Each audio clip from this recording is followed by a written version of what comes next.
It was great acquiring it on 65 millimeter neg because the film has such latitude to it. That is such a range in the highlights that it was like a safety net. And we did very minimal lighting to try to keep a very natural look. And then when you take that and do a transfer at 8K, the image is just amazing. I'm often asked, how do you go out with an independent low-budget film and shoot 70 millimeter film? And unlike with Baraka, we didn't print anything. We took the negative, processed it, which is not expensive, and then ran it through what's called a telecine process, which brings it into a digital environment. And we were able to work with the digital proxies of that footage in the editing process. Once we had the film conformed, the final cut, we are able to then go in and scan at 8K a frame at a time, but we're only scanning the part that's in the film. We're not scanning everything we shot, and that's really why we're able to make it work. When we finished scanning that 8K, we down-resed that 8K, and what was unique about this project was that we had the opportunity to use a state-of-the-art 4K mastering facility, ColorWorks, and we were able to look at our 4K images in virtual real-time assembly.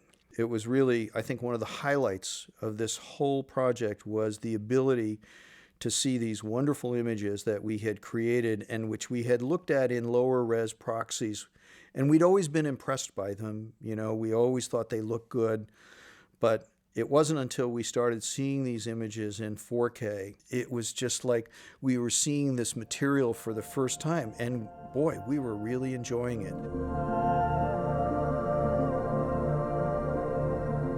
Central to the workflow design that I came up with was the expectation that when this film was completed, when Samsara was completed, that we would be able to exhibit it in the newest digital cinema format, which is 4K cinema.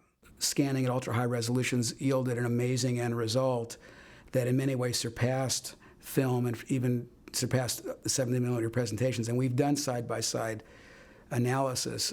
Bottom line is all the benefits of shooting in the larger negative end up embedded into the digital file. And the great benefit of it is that everybody gets this exact same sort of first-generation file to view, regardless of where they are.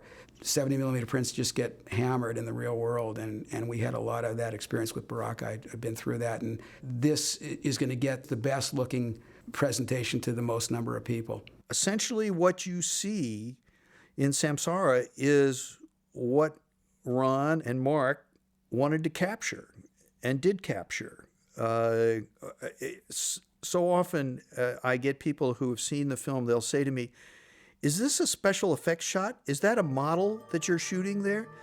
No, the point is that those unique images were all created in the camera. That was all the real world.